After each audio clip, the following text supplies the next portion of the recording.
তো নমস্কাৰ স্বাগতম জনাইছো সকলোকে এখন নতুন ভিডিঅ'লৈ।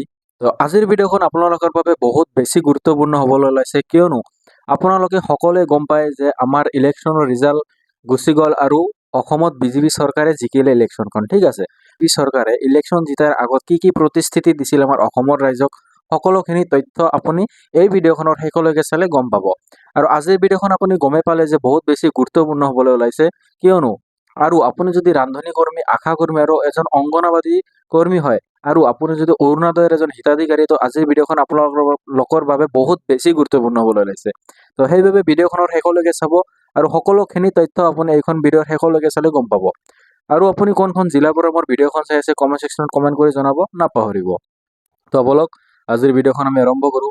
আৰু আজিৰ ভিডিঅ'খনত যে মুখ্যমন্ত্ৰী ডাঙৰে আমাৰ ইলেকশ্যনৰ আগত যিবিলাক সপোন আমাৰ অসমৰ ৰাইজক দিছিল, সেইবিলাক সপোন পৰিপূৰ্ণ হ'বনে নাই, সকলোখিনি তথ্য আজিৰ ভিডিঅ'খনৰ শেষলৈকে চালে গম পাব। তো বলক আজিৰ ভিডিঅ'খন আৰম্ভ কৰোঁ।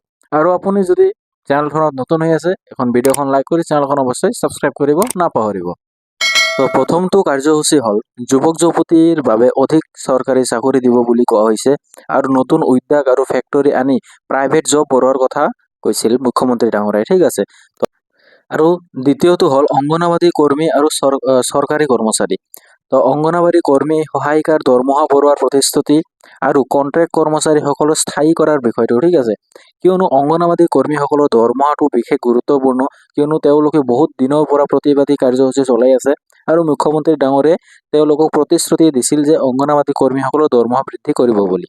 আৰু 3 নম্বৰটো হ'ল উন্নয়ন। তো ৰাস্তা, ব্ৰিজ, হাইৱে আৰু উন্নত কৰা, গাঁও অঞ্চল ভাল কানেক্টিভিটি আনিব। ঠিক আছে, এনেকুৱা ধৰণৰ প্ৰতিশ্ৰুতি দিয়া হৈছিল।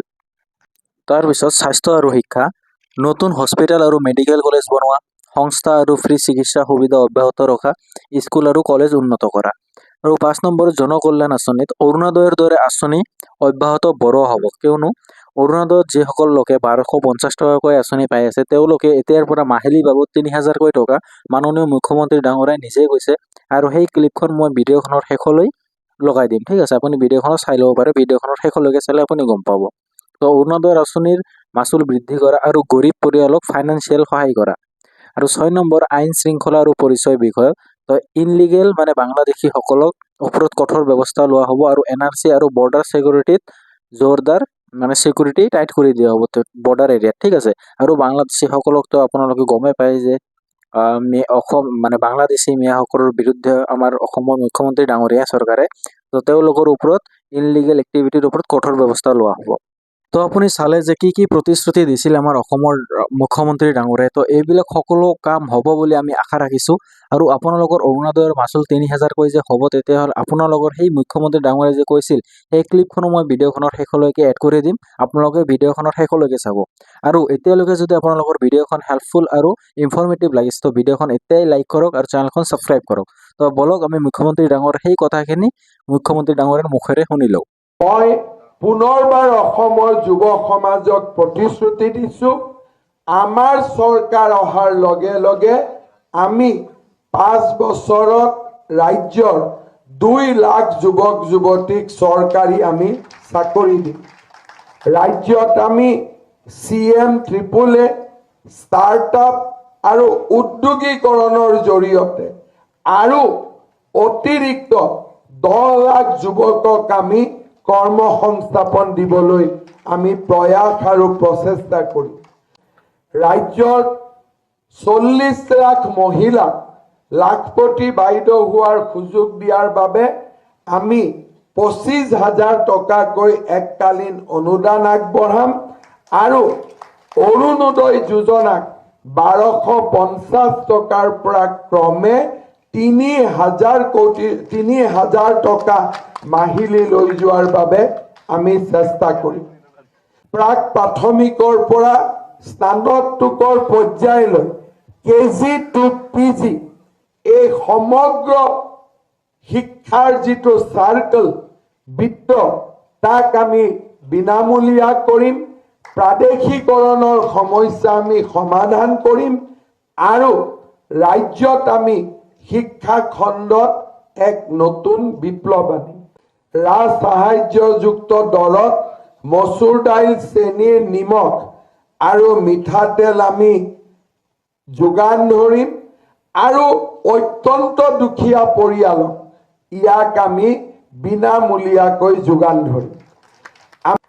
আমি অসমত নতুনকৈ 15 লাখ প্ৰধানমন্ত্ৰী আৱাস যোজনাৰ আমি গৃহ প্ৰদান কৰিম।